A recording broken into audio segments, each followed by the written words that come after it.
Hello and welcome to the ASB Investment Podcast, the show that keeps you up to date on the markets and helps you make smart choices with your investments.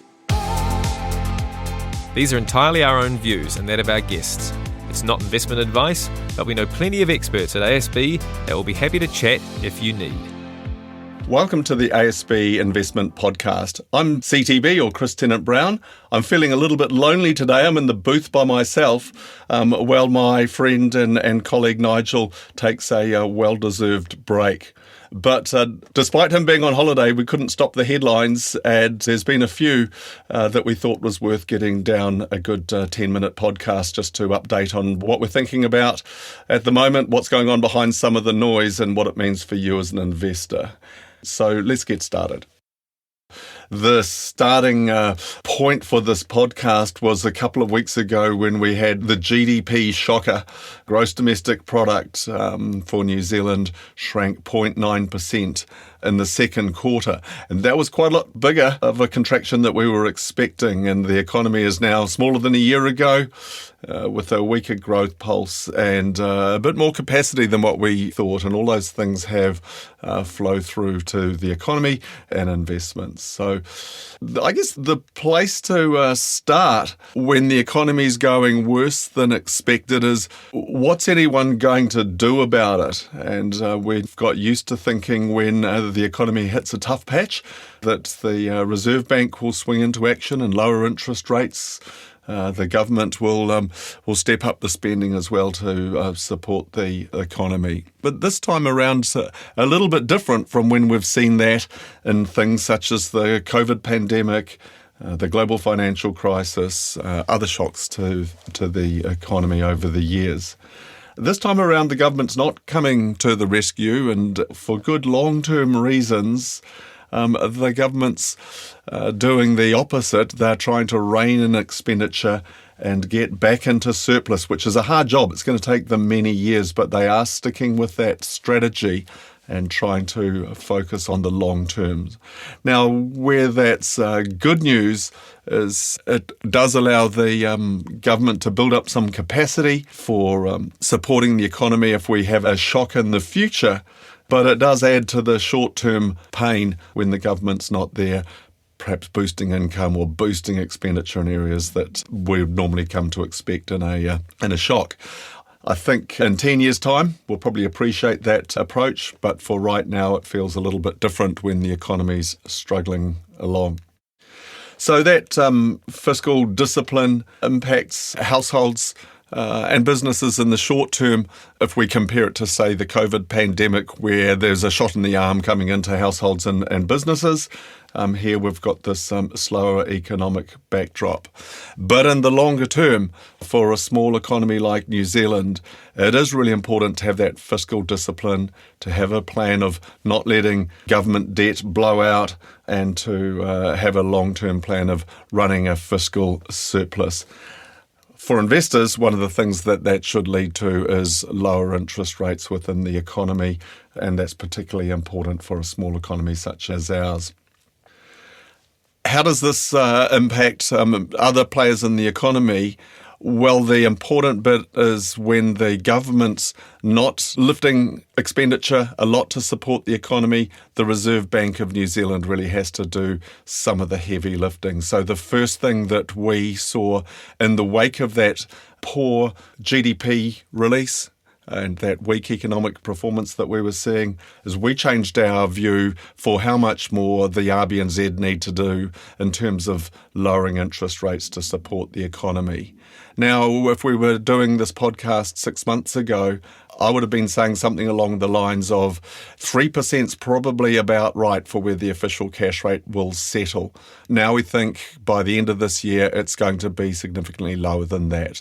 The Reserve Bank's expected to cut interest rates at the next 2 meetings that we've got remaining over the year, and we could see an official cash rate approaching 2%.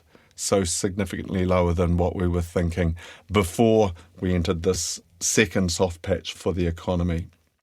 Where we see that having an effect now before the Reserve Bank's even started cutting interest rates further is we've seen mortgages reduce over the past week or so, particularly for those popular terms around the 1 year mark and 2 year mark, where borrowers tend to like to position themselves. So what else have we been looking at that's going on in the economy?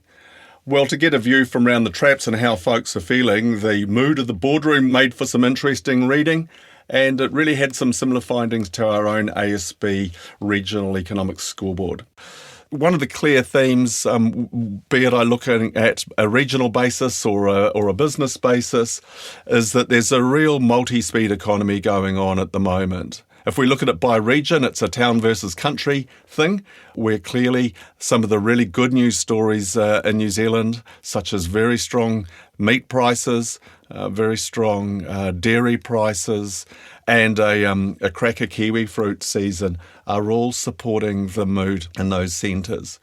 Meanwhile, in the urban areas, the question, be it for households or for businesses, is why is this recovery so slow? Why aren't we seeing more of a response to the lower interest rates that we're seeing? Now, we haven't given up on monetary policy. We still think it works, but it is taking a lot longer. It's not just uncertainty here that's weighing on the mood. Clearly, there's a lot of uncertainty overseas. And we can start with the tariff developments that have been going on since April as a key factor globally that's impacting the mood. Businesses here and abroad, for that matter, don't like uncertainty, and so they're always going to be weighed down a little bit by these developments. And one of the things which I think was very pragmatic within that mood of the boardroom was a desire for a focus on longer-term goals rather than just goals that need to be sorted out with an election cycle. Clearly, that's starting to weigh on businesses' minds with the election coming up next year. Another thing which is interesting that's happened of late, we are getting a new Reserve Bank governor. Dr. Anna Bremen will begin as the governor on the 1st of December, but interestingly, that's after the 2 remaining meetings for this year. We don't expect the new governor to mark a major change of course for the RBNZ. Thankfully, here there's a huge desire to remain independent for the Reserve Bank of New Zealand, which I think is exactly the right thing that should be happening. And it's in contrast with some of the political interference that we're starting to see in the States with the investors questioning the independence of the US Federal Reserve. We're not expecting anything like that here, and we think that the broader economic backdrop will be what drives those interest rates lower, regardless of the change of governor that we'll get at the end of the year. Wrapping all of this up, clearly we've got a lot of uncertainty at the moment, and what are the investment implications in those time of uncertainty? And my first key thought is, just because the headlines are bad, it doesn't mean that your portfolio is. I think a classic example of this is I don't think I'll be alone in getting a little bit rattled by some of the headlines out of the States over the past year, but I have to remind myself that the US share market is knocking around an all-time high at the moment. So my concerns as an economist and as an investor don't translate into bad investment performance. In New Zealand, the lower interest rates that we expect to come courtesy of that weaker economic growth performance, there's a silver lining in all of this. Monetary policy is designed to support the economy at times like now, and that's what we're seeing. Lower interest rates will be welcomed by borrowers, businesses and households alike, but clearly it's a challenge for people that are trying to make their income out of a product such as a term deposit. What we tend to see at times like this when term deposit rates come down is it's a really good time for people to have a look at it and go, is my money in the right place? And there's many instances where a term deposit is the right place to be, but for people with much longer term goals, say looking at 5, 10, 15 years, it's worth exploring some of the other investment opportunities that are out there that might have higher returns. One example is we see a bit more interest in some of the New Zealand utility stocks that provide a really nice high yield, and people get a little bit more interested in that sort of thing as term deposit rates come down, but they still want that higher yield. And by the way, the New Zealand share market's been performing reasonably well of late, and that's one of the themes which has been supportive. What's the bottom line? Well, I think investors should focus on their long-term goals and not be swayed by negative headlines at times like this. We're seeing in global markets, we're seeing response to growth signals, which are much more pleasing to see than when markets are responding to those negative headlines, like, say, for example, we saw in April. Times like this are ideal for reviewing strategies, not necessarily because you need to change anything, but just to make sure that you're on the right track.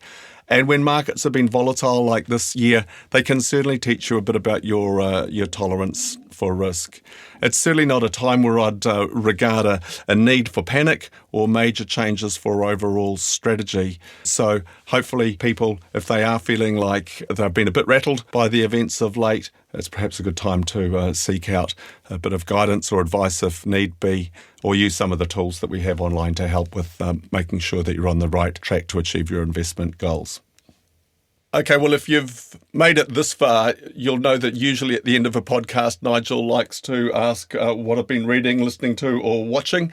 And I did some listening and watching last night, going to a Greg Johnson concert in Mount Eden, which was absolutely fantastic. So I didn't do any reading yesterday. I was looking forward to that. So until next time, thanks for listening and happy investing. Thanks for listening to the ASB Investment Podcast.